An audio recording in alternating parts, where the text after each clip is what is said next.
1 KG ওজনের লেজ দিয়ে ইতিহাসের সবচেয়ে সেরা রেসিপিটাই আজকে আপনাদেরকে বানিয়ে দেখাবো। এই রেসিপি দেখার পর যারা মাছ খেতে পছন্দ করে না তারা 100 বার মাছ খাবে, আর যাদের মুখে রুচি নেই তাদের রুচি দৌড়ায় দৌড়ায় চলে আসবে। আমি জানি এটা অনেক অনেক আপুদের অনেক বেশি প্রিয় খাবার। এটা হচ্ছে মাছের সেরা একটা রেসিপি। এই রেসিপিটা দিয়ে অনায়াসে কিন্তু 2 প্লেট ভাত খেয়ে নেওয়া যায়। যার মুখে একদমই রুচি নেই তারা কিন্তু এটা হাবুডুবু করে খেতে থাকবে। আমি চ্যালেঞ্জ করে বলতে পারি এই রেসিপিটা বানানো কিন্তু অনেক বেশি সহজ, কিন্তু খেতে তো অসম্ভব রকম মজা। তো বানানোর জন্য কিন্তু প্রথমে আস্ত একটা আমি বিরাট বড় লেজ নিয়ে নিয়েছি। এটা কিন্তু আমি পাঙ্গাস মাছের লেজ নিয়ে নিয়েছি। আপনারা চাইলে কিন্তু যে কোনো মাছের লেজ নিতে পারেন বা মাছ নিতে পারেন, বড় মাছ হলেই হলো। তো প্রথমে হচ্ছে একটা বড় লেজ নিয়ে নিয়েছি, সেটা কিন্তু পানিতে দিয়ে দিয়েছি, খুব ভালো মতো পরিষ্কার করে নিয়েছিলাম আগে। তারপর কিন্তু একটু লবণ, হলুদ আর লেবুর খোসা দিয়ে আমি এটা যাতে পাঙ্গাস মাছের গন্ধটা না আসে আর কি, সেজন্য। তো তারপরে কিন্তু কাঁটাটা বেছে নিয়েছি। কাঁটাটা দেখেন একদম আমার হাতের চেয়েও অনেক বেশি বড়। তারপরে মজা করে রান্নার জন্য তেলের মধ্যে পেঁয়াজ আর কাঁচামরিচ দিয়ে দিলাম। পেঁয়াজের পরিমাণ যত বেশি হবে এটা খেতে কিন্তু তত বেশি মজা হবে।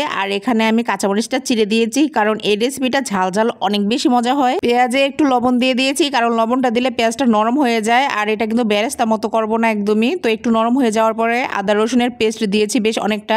তারপরে 2-3 মিনিটের মতো একটু ভাজা ভাজা হয়ে গেলেই মাছটা দিয়ে দিব। মাছটা দিয়ে কিন্তু ধৈর্য সহকারে অনেকক্ষণ ভেজে নিতে হবে, যেহেতু আমি মাছটা সিদ্ধ করে নিয়েছি। যদি ভেজে নিতাম তাহলে বিষয়টা অন্যরকম ছিল। তো মাছটা কিন্তু ভালো মতো হচ্ছে এই তেলের সাথে ভেজে নেব বেশ অনেকক্ষণ, 5 মিনিটের মতো হচ্ছে ভাজা ভাজা করে নিব। আর এটা যেখানে একটু বড় দলা আছে সেটা হচ্ছে একটু ক্রাশ করে দেবো আর কি। তারপর ক্রাশ হয়ে গেলে এখানে দিয়ে দেবো গুঁড়া মশলাগুলো, যেমন হচ্ছে মরিচের গুঁড়া, হলুদের গুঁড়া, তারপরে অন্যান্য যে গুঁড়া মশলাগুলো আছে আর কি সেগুলো, একটু ধনিয়ার গুঁড়া আর হচ্ছে একটু জিরার গুঁড়াও দিয়েছিলাম, সেটা স্কিপ হয়ে গেছে। লাস্টে কিন্তু আমি আবারও জিরার গুঁড়া দিব। ভাজা জিরার গুঁড়াটা দিলে অনেক বেশি মজা হয়।